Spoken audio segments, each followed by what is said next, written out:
Jesus' Name Above All Names, October 17th, Daily Devotional by Ellen G. White. Only source of help. But you are not willing to come to me that you may have life. John chapter 5, verse 40. It is not merely servants, delegates, and prophets whom thou hast refused and rejected, but the Holy One of Israel, thy Redeemer. If thou art destroyed, thou alone art responsible. Christ saw in Jerusalem a symbol of the world hardened in unbelief and rebellion, and hastening on to meet the retributive judgments of God.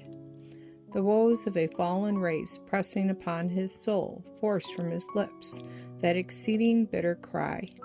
He saw the record of sin traced in human misery, tears, and blood. His heart was moved with infinite pity for the afflicted and suffering ones of earth. He yearned to relieve them all, but even his hand might not turn back the tide of human woe. Few would seek their only source of help.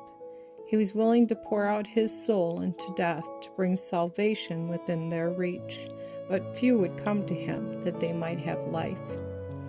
The majesty of heaven in tears, the Son of the infinite God, troubled in spirit, bowed down with anguish. The scene filled all heaven with wonder.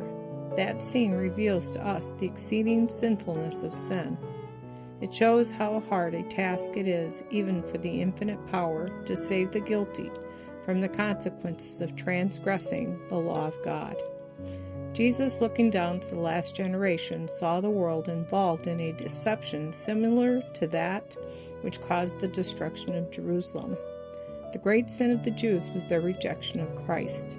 The great sin of the Christian world would be the rejection of the law of God, the foundation of his government in heaven and earth. The precepts of Jehovah would be despised and set at naught. Millions in bondage to sin, slaves of Satan, doomed to suffer the second death, would refuse to listen to the words of truth in their day of visitation. Terrible blindness, strange infatuation. 2 days before the Passover, when Christ had for the last time departed from the temple, after denouncing the hypocrisy of the Jewish rulers, he again went out with his disciples to the Mount of Olives, and seated himself with them upon the grassy slope overlooking the city.